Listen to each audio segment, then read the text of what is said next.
lundi 7 octobre 2024, conformément aux dispositions de la loi d'orientation, il y a eu le lancement de l'expérimentation de l'enseignement de ces 3 langues dans le système éducatif. Pour cette première phase, c'est une phase expérimentale, bien entendu. Nous avons choisi 25 classes expérimentales à travers le pays pour enseigner les langues soninké, pulaar et wolof, aussi bien aux locuteurs, c'est-à-dire les enfants dont la langue maternelle est l'une de ces langues, mais aussi bien aux enfants mauritaniens arabophones qui ont l'obligation d'apprendre au moins une langue nationale, comme d'ailleurs les enfants pulaar, soninké et wolof sont obligés, enfin ont l'obligation aussi d'apprendre la langue arabe, langue officielle du pays, mais aussi d'apprendre les questions religieuses en arabe. Donc, vous voyez, c'est un projet auquel Son Excellence le Président de la République accorde une importance capitale. Et l'Institut, pour cela, n'a ménagé aucun effort. On a réalisé le manuel de l'élève, 3 manuels de lecture pour les enfants pulaar, soninké et wolof dans leur langue maternelle, mais aussi on a fait le manuel pour les enfants qui n'ont pas pour langue nationale ces 3 langues. On a fait aussi les livres de maths en pulaar, soninké et wolof, ainsi que les guides de maître et les cahiers d'écriture.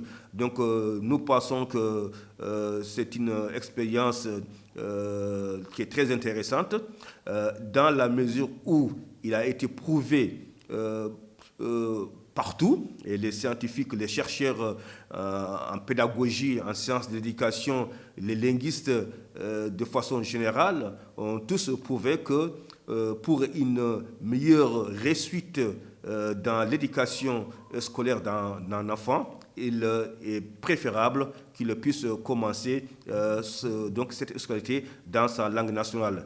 Consciente de tout cela, donc les autorités ont souhaité donner à l'éducation cette chance pour que puisse être inclusive, que les enfants commencent l'expérimentation dans cette langue nationale.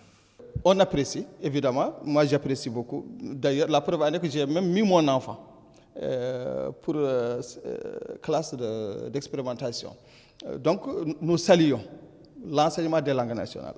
Toutefois, cette expérimentation s'appelle une expérimentation.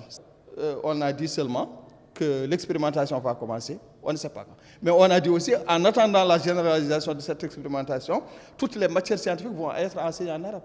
Donc ce que nous sentons de mauvais dedans, c'est que c'est l'arabisation qui va être mise en place. C'est-à-dire c'est le remplacement du français par l'arabe, tout simplement. Parce que la preuve en est qu'aujourd'hui, vous allez dans les écoles primaires, le volume horaire est divisé pratiquement à 50%. Là où il y avait le français, c'est attribué à l'arabe. Les gens qui défendent cette loi d'orientation qui est en train d'être appliquée aujourd'hui, leurs enfants ne sont pas dans cette école dite républicaine. Les autorités administratives de l'éducation mettent les moyens matériels, les moyens humains, c'est-à-dire accompagner avec du sérieux, avec des évaluations sérieuses. Rien ne peut empêcher la réussite, Inch'Allah, de l'enseignement de la langue nationale. Nous le saluons, mais il faut que cette expérimentation soit limitée dans le temps.